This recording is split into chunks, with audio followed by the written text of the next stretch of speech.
四川省女大学生罗小敏残忍地杀害了自己的母亲，并且肢解。被抓之后呢，却露出了诡异的笑容。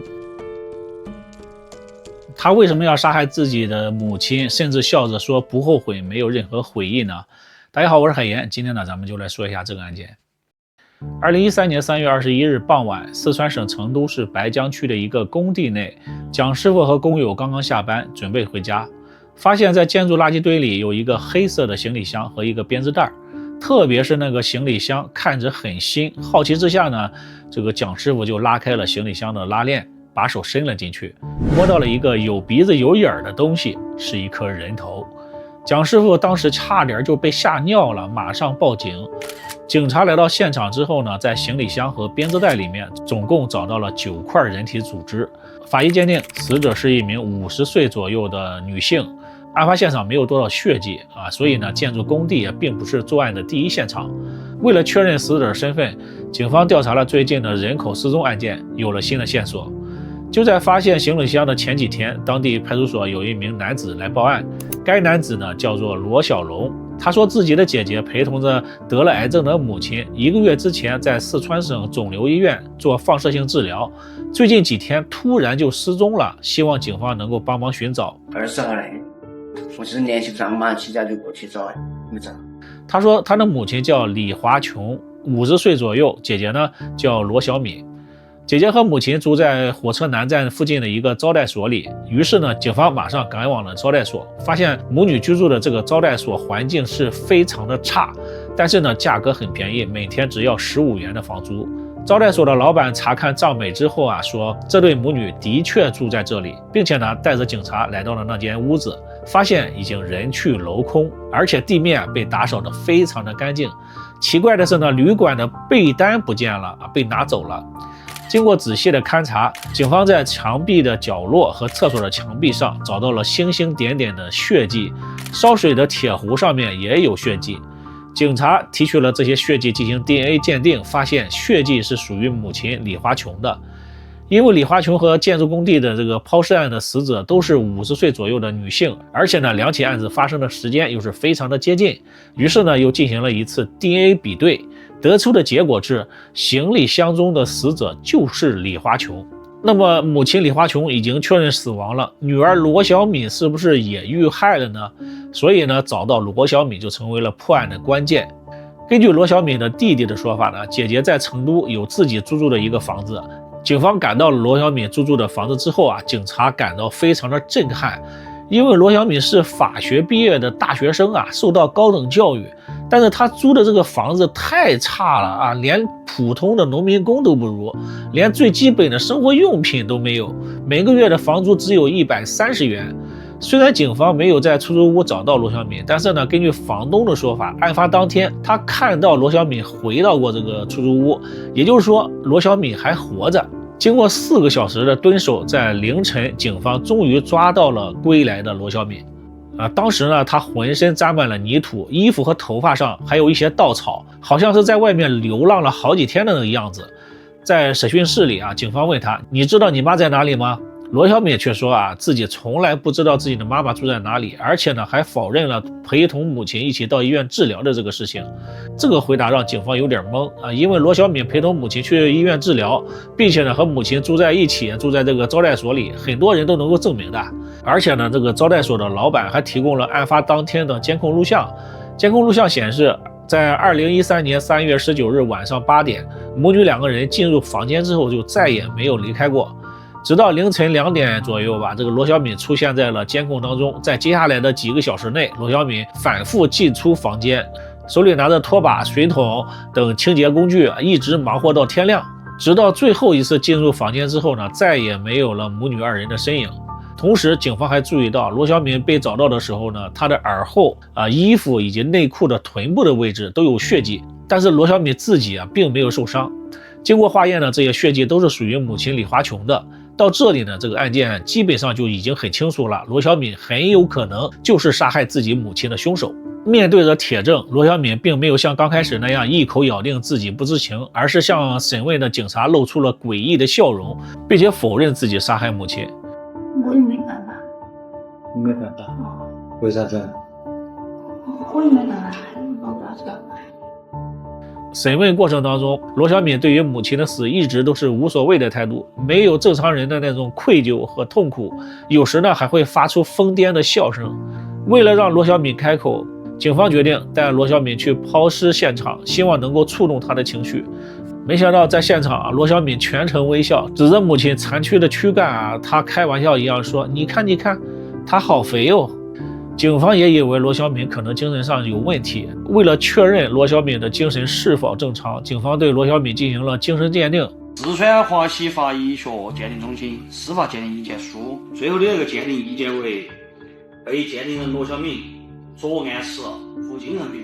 在听到自己的鉴定结果之后呢，罗小敏终于有了正常人的反应，她不再疯癫了。但是呢，她拒绝在鉴定书上签字。很明显，他之前的装疯卖傻、假装精神病目的就是为了逃避法律的制裁。为了让罗小敏开口，警方找到了罗小敏的舅舅舅舅一直是罗小敏最尊重的长辈舅舅呢也很配合。刚开始，他和罗小敏谈起了小时候的事情，慢慢的，罗小敏就放下了防备，看到周围没有警员的时候，小声的跟舅舅说出了真相。罗小敏出生在四川省摄湖县的农村家庭，是一个比较偏僻的小县城。罗小敏的母亲是一名乡村教师，父亲是一名工人。原本父亲在家里是重要的经济支柱，但在罗小敏14岁那年，父亲因为意外瘫痪在床，整个家庭的重担就全落在了母亲的身上。罗小敏从小懂事乖巧，学习成绩优异，她以县中考状元的身份考上了当地的重点高中。高中毕业之后呢，她又顺利的考上了西南石油大学。在母亲的建议之下，选择了法律专业，但是因为父亲常年瘫痪在床，家里的钱基本上都扔到医院了，而且呢还有一个弟弟需要抚养，家里的经济十分的紧张，是罗小敏的舅舅支付了罗小敏高中3年以及上大学的这些费用，所以呢舅舅是罗小敏十分尊重的长辈。母亲告诉罗小敏，在大学要好好学习不要谈恋爱，大学毕业之后呢找到工作好好挣钱，补贴家用。罗小敏也十分的懂事，在大学拼了命的去学习为了减轻家里的负担，她申请了贫困生助学贷款，一边学习一边做兼职。为了省钱，学校组织的一切活动罗小敏都不参加，只知道在那里拼命的学习。时间长了呢，大家都觉得罗小敏有一点不合群，她的性格呢也有一些孤僻自卑，同时呢也有一些敏感。罗小敏在大学没有什么朋友，每天就是刻苦学习和做兼职，希望毕业之后能够找到好的工作。转眼间就到毕业的时候了。罗小敏原打算是做一名律师，但在找工作的时候才发现自己很难找到和自己专业对口的工作。这时呢，母亲李华琼又催促她早点找到工作赚钱，因为呢她的弟弟也要上大学了，需要她赚钱补贴家用。所以罗小敏放弃了去找自己专业的工作，而是到了甘肃的一家企业去做销售，年薪10万。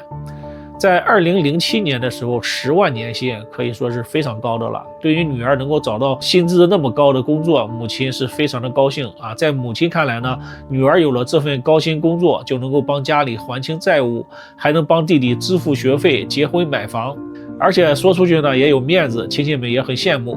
但是没想到没过多久，罗小敏就突然辞掉了这份高薪工作，理由是无法适应那边的生活。按照他的说法就是那边环境不好，气候不好，